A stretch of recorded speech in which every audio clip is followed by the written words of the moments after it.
agora a gente fala de futebol. Aqui no estúdio a gente conversa com o nosso amigo Cid Ramos. Boa tarde, Cid. Boa tarde, JK. Boa tarde para todo mundo. Uma ótima sexta-feira santa. E eu, sinceramente, fiquei surpreso com o seu desempenho na entrevista com o padre aqui. O seu conhecimento bíblico é uma coisa impressionante, JK. Foi muito bacana. Você gostou, Cid? Foi muito bom, muito bom. Se você entendesse de jornalismo como você entende de Bíblia, o jornalismo estaria salvo. Grande abraço. Ô Cid, mas antes de conversar com você, eu vou dizer o seguinte, olha aí. Crianças de vários países estão participando em Aparecida do maior torneio de futebol infantil da América Latina, é o Go Cup, disputado pelo Complexo Fute Arte no conjunto Bela Morada. O evento já integra o calendário do Ministério dos Esportes. Detalhes na reportagem de Janda Nayara. Torcida animada e que mais parece uma torre de Babel, com uma infinidade de idiomas. No campo, jogadores cheios de disposição e habilidade. Quase uma Copa do Mundo, se não fosse pelo tamanho dos participantes. O Go Cup está em sua 5ª edição e reúne 3.500 crianças de 14 países, divididas em 266 equipes nas categorias de sub-7 a sub-12. Nós temos aqui 14 países diferentes, várias raças, várias línguas, de várias idades, isso, religião. Isso é muito legal, que é exatamente essa confraternização. Só do Brasil são 20 estados, então tem desde o Amapá até o Rio Grande do Sul. Os pais são os maiores torcedores e incentivadores dos jovens atletas. Nossa, o coração tá na garganta aqui. Tá difícil até de ficar em pé, que as pernas tremendo. Meu Deus, nunca pensei que eu fosse sofrer tanto assistir um jogo do meu filho.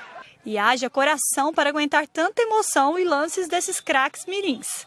Mãe, enquanto o Rômulo fica no campo, você sofre aqui fora, torce muito? Nossa, muito. É difícil. Vida de mãe de jogador não é fácil não, viu? E o importante é estimular uma competição saudável. Com certeza, porque o esporte muda muito a vida das crianças, né? É uma coisa muito importante. A gente tem mais é que incentivar mesmo. E apesar da competição, no final o que vale é a diversão. É importante jogar ou competir? É importante os dois. Ganhar ou competir, né? Ganhar.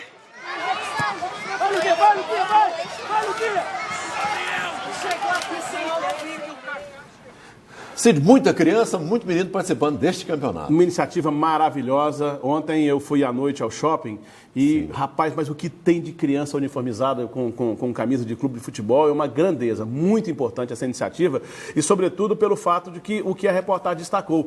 Os pais dessas crianças, tanto quanto elas, levam isso muito a sério. Antigamente, o futebol era apenas uma coisa para diversão dos alunos, das crianças. Hoje, virou um início realmente de preparação para que a criança se torne um atleta lá na frente e que dê grandes resultados. Então, a responsabilidade, embora eu até não concorde muito com isso, começa para a criança muito cedo, mas é também uma possibilidade de você preparar um grande atleta para o futuro. É uma iniciativa realmente muito bacana, muito legal, o Go Cup. Ô Cid, e a Aparecida continua também no foco do futebol. Nesse final de semana, a Aparecidense faz o primeiro jogo da final contra o Goiás. Olha, presta atenção, de 2013 para 2018 são 5 anos. 5 anos. Nesses 5 anos, a Aparecidense chegou na semifinal do campeonato 4 vezes.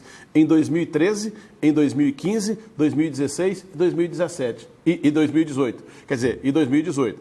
Desses 4 campeonatos, ele terá chegado na final de 2. Em 2015 foi vice-campeão contra o próprio Goiás. Isso. E esse ano, no mínimo, vice-campeão e já tem uma vaga assegurada para o ano que vem na Copa do Brasil. Isso quer dizer o seguinte, o futebol de Aparecida está crescendo. Antigamente, quando a Aparecida, há 5, 6 anos, quando a Aparecida começou a desenvolver esse trabalho no futebol profissional, você ia no estádio de Aparecida contra times de Goiânia, era 99,9% dos torcedores que estavam no Aníbal eram torcedores dos times de fora. Hoje, embora não haja ainda um equilíbrio, mas você já vê muita gente com camisa, muita gente torcendo para o time da cidade, torcendo para a Aparecida. Isso é fruto de quê, JK? Sim. Isso é fruto dessas campanhas. É fruto de chegar na final do campeonato. É fruto de levar o torcedor para ver o Botafogo jogar, por exemplo, no Aníbal. E está se criando uma identidade com o clube, né? Com o time. E é exatamente isso. E o prefeito lá da cidade de Aparecida, o Gustavo Mendanha, inclusive nos mandou hoje pela manhã, ele espalhou isso pelas redes sociais, eu achei bacana a iniciativa dele e vou até mostrar aqui um vídeo chamando a população de Aparecida para torcer pelo time dele, da cidade, pelo time da casa, nessa final de campeonato. O prefeito de Aparecida, Gustavo Mendanha.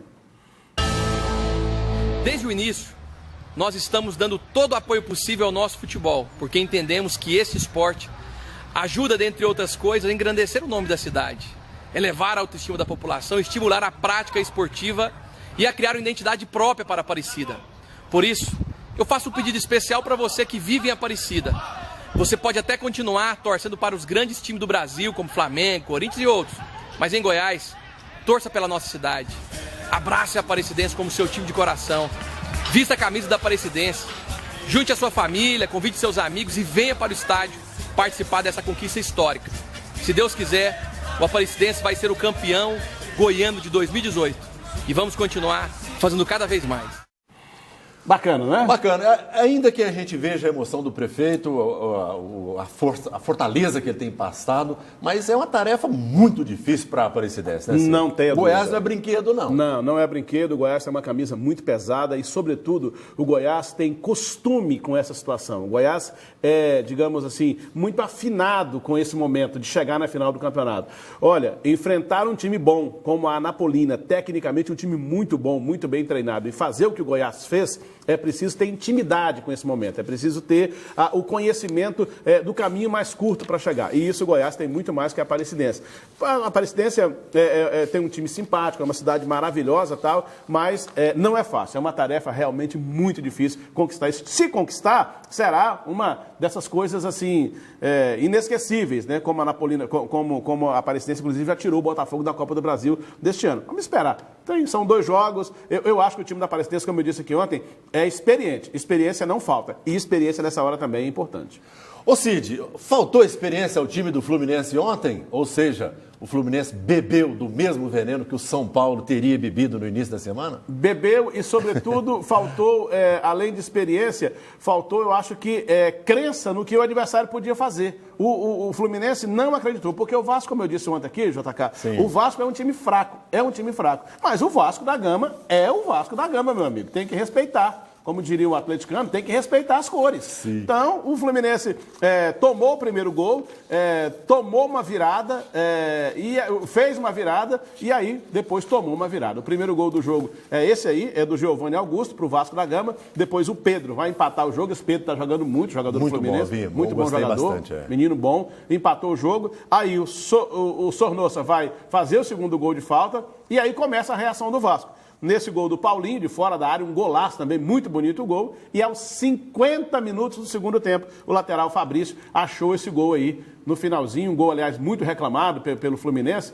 Reclamou que houve impedimento, mas não houve, o lance foi absolutamente legal. E o goleiro do Fluminense falhou escandalosamente porque a bola entrou entre ele e a trave. Uma vitória inesquecível e inesperada do Vasco, que o coloca na final do Campeonato Carioca contra o Botafogo. Teria o time do Fluminense esquecido que o jogo só acaba quando termina? Isso, exatamente isso. Em futebol, como diz o filósofo, tudo pode acontecer, Sim. até o juiz apitar o fim do jogo. Eu acho que o Fluminense desacreditou, achou que o Vasco tinha entregue as crianças e aí começou a jogar como se o Vasco não estivesse em campo. Tomou um castigo. Cid Ramos, ainda temos nesse final de semana Corinthians, Palmeiras, Curitiba, Atlético Paranaense, Bahia, Vitória, Grêmio, Brasil. Alguma final a ser destacada ou está tudo aí dentro da normalidade? Não, o destaque é, sem dúvida alguma, a final do Campeonato Paulista, que vai certamente mexer com os nervos de muita gente. Como eu disse aqui ontem, há 19 anos, Palmeiras e Corinthians não decidem um título em São Paulo. A última vez foi em 1999. E a grande surpresa é, sem dúvida alguma, a ausência do Internacional na decisão do Campeonato Gaúcho. Dessa vez, o Inter, no cruzamento da semifinal, encontrou o Grêmio, quem ele encontra normalmente na final, né? E aí ele ficou pelo caminho, entrou o Brasil. Brasil e Grêmio, o Grêmio leva fácil, barbada, ou não? Né? Tranquilo, né? Isso é barbada. Curitiba, Atlético Paranaense. Equilibrado. Bahia, Vitória. Muito equilibrado. Bom final de semana para nós, Cid? ITBC na Copa, né? ITBC... tá bom. Não, Cid, vai lá. Vamos lá, vamos ver a história do primeiro técnico que perdeu uma Copa do Mundo e dirigiu a seleção brasileira na outra. É a Copa de 86 com a Graça Torres no TBC na Copa.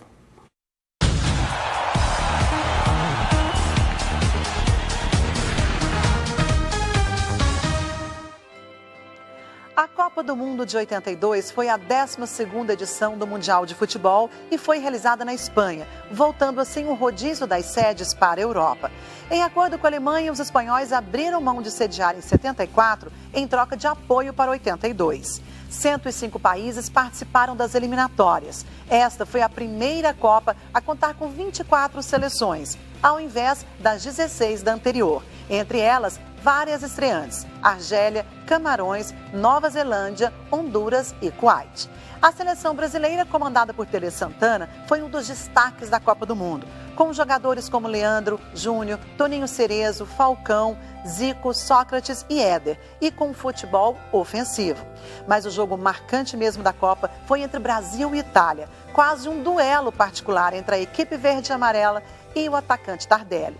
Ele fez 1-0 para a Itália e o Brasil empatou com Sócrates. Ele fez 2-1 e o Brasil voltou a empatar, dessa vez com Falcão. E aí ele fez 3-2. Aquela derrota impediu que um dos times mais talentosos da história dos mundiais fosse campeão. Sim, gente, é verdade. O Dream Team do Brasil não levou a taça e marcou o fim do futebol arte. O futebol brasileiro passou a ser mais pragmático e de resultados. O pensamento era: ou mudava ou o Brasil não seria mais campeão. A Itália venceu o jogo e o Mundial também, superando a Alemanha Ocidental na final por 3-1. Mas é verdade, gente, a Itália tinha mesmo que ser a campeã em 82, consagrada em cima da Argentina, campeã do mundo, do Brasil, favorito ao título, e da Alemanha, sua maior rival. Gostou de relembrar o Mundial da Espanha de 82? Então fique de olho no próximo TBC na Copa. Cid, segura um instantinho aí, porque a gente vai voltar lá na rodovia dos Romeiros. Vamos chamar novamente a repórter Denise Parreira. Vai lá, Denise.